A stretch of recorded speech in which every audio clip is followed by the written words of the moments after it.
Nintendo. Unlike most of the games I've covered on the channel, AC is more about creativity than pure progression.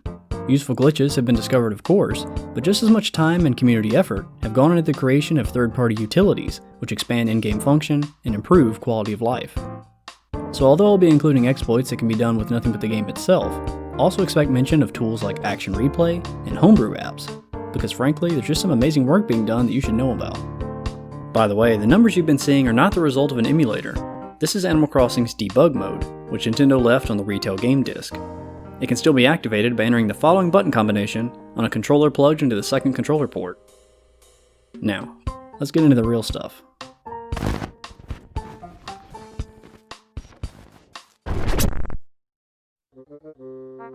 In the original Animal Crossing for Gamecube, Tom Nook has hear and say code options in his dialogue tree. These are basically encrypted item keys that Nintendo distributed to contest winners via the official Animal Crossing Gamecube website, which is obviously long gone now. Contestants would enter their player and town name as part of the application, so when the winners were selected, Nintendo used those two fields as part of the code's encryption to ensure that the code would work for that player alone and couldn't be widely distributed online. As you probably already know, GameCube Animal Crossing contains NES games as pieces of furniture that can actually be played in-game. But the average Animal Crossing player only has access to a small fraction of the games physically included on their game disc. These secret codes were used to award the contest winners with Soccer, Donkey Kong Jr., Donkey Kong 3, Punch-Out!, and the Clu Clu Land D NES games, which cannot be obtained any other way. And once the online contest ended, access to these games were lost. But years later, the encryption system Nintendo used for these codes was reverse engineered, and it was learned that universal codes can be generated that didn't take the player or town name into account at all. So then these new universal codes were generated en masse for every item in the game and shared on forums like GameFAQs. These codes can still be used today, and so now there's really nothing stopping you from starting a new town and immediately spawning in your favorite furniture for free using universal codes. I can't provide codes for every item in this video because the list would be massive, but here are some universal codes I've generated for every obtainable NES game, if you'd like to enter any of your favorites with Tom Nook. Capital O's and zeros are interchangeable within the code algorithm, so it doesn't matter which one you enter, but do pay attention to the difference between lowercase L's and uppercase I's, especially if you're writing these down. They look identical in many fonts. You can only enter 3 codes with Tom Nook per day, but saving the game and reloading resets the counter, with no time traveling required. Oh, and you might need a house upgrade or two to hold all this, so here's a code for spawning in bags of 30,000 bells. If 30,000 in one go isn't enough for you, here's a faster way to make money. The current speedrun world record of Animal Crossing on GameCube actually uses this technique to pay off every house debt as quickly as possible. You're going to need a generic 1x1 piece of furniture, a 2x1 table that you can place objects onto, and an object to duplicate that can exist on that table. A good choice is either the spring or autumn medals obtained by talking to Tortimer during one of the sports fairs, or by entering either of these universal codes with Tom Nook. They sell for 14,000 bells each, making them the most valuable items that can be placed on a table.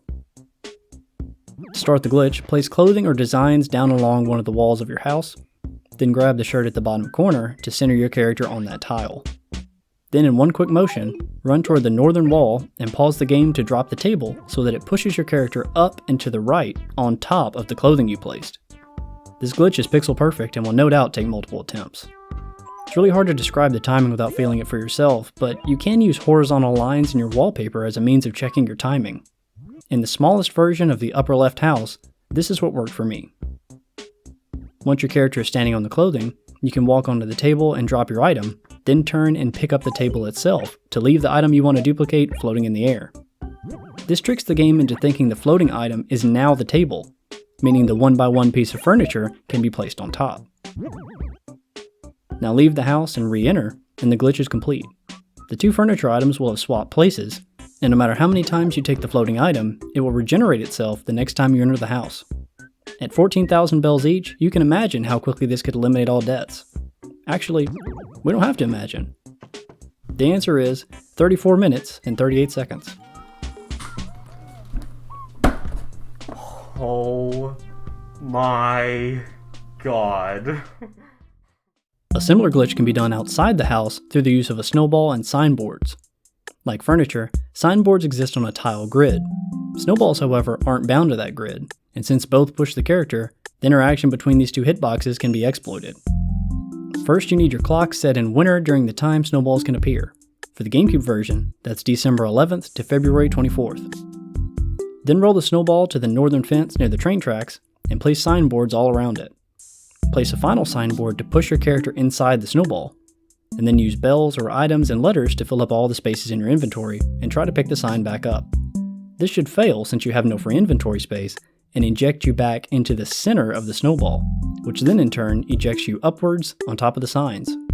You're now free to drop over the fence and explore the tracks, the bridge, and even the caves on either side, which surprisingly still function correctly as acres. There isn't a lot to do back here besides get run over by a train, so if exploring the southern boundary is more your style, try this instead. Once again, roll a snowball as big as you can and place it carefully on the boundary where the beach begins to slope downward. Then drop a flat item just in front of it. Finally, run upward into the snowball and pick up the item at the same time. If done correctly, the snowball should roll downward, pushing the player past the bottom barrier of the town and into the ocean. From here you can freely explore all the ocean acres not shown on the map, and even collect fish and bugs from the island that normally requires a Game Boy Advance and link cable. If that's not enough out-of-bounds exploration for you, how about glitching into an entirely different town? Nintendo built a set of special acres for testing in-game mechanics that still exist in the game, and getting to them is actually a very simple process. It makes use of a wrong warp, and the only things you'll need to do it yourself are a post office in either Acre A1 or A2, and a debt that you haven't yet paid off. We need to trigger 2 event cutscenes at the same time to make this happen, so set your clock to a date a sports festival takes place, like March 20th, 2013 for example, and set your time to just before 3 p.m. Enter the post office just as the time is changing over to 3 o'clock, when the cutscene inviting everyone to the wishing well for the sports festival would normally play, and then completely pay off your loan. When you exit the building, the sports festival scene and the fanfare for paying off the mortgage will try to play at the same time, but instead, this will happen.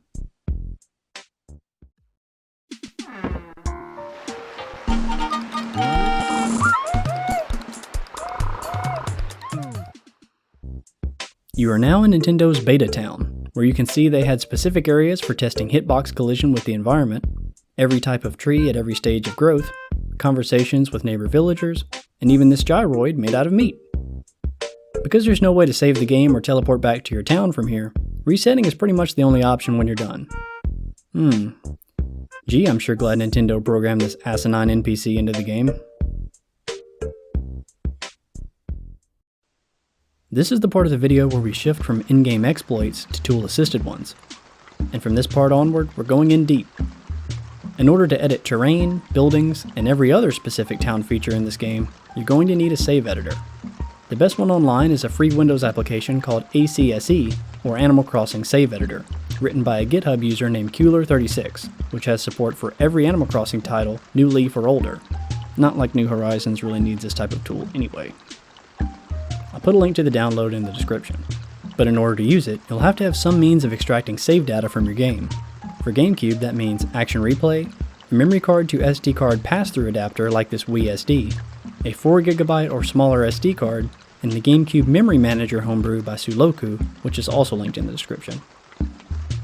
Instead of opening the cheat code list, Action Replay will open a file browser when it detects a readable SD card in one of the memory card slots. And if you have the Gamecube Memory Manager on that SD card, you should be able to boot the DOL without any other modifications to your system. The Memory Manager will first ask you to press the button that refers to which memory card slot the SD card is in. For me, that's B.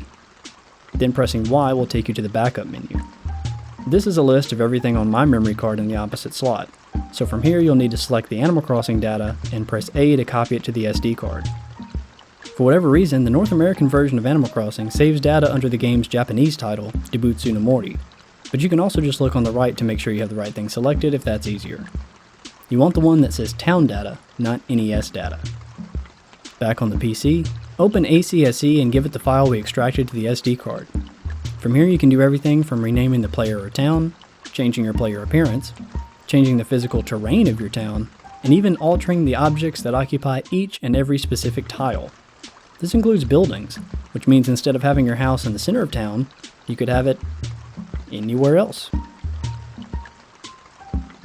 It also means you can do things like build fences or even a maze out of tree stumps, which normally can't grow this close together.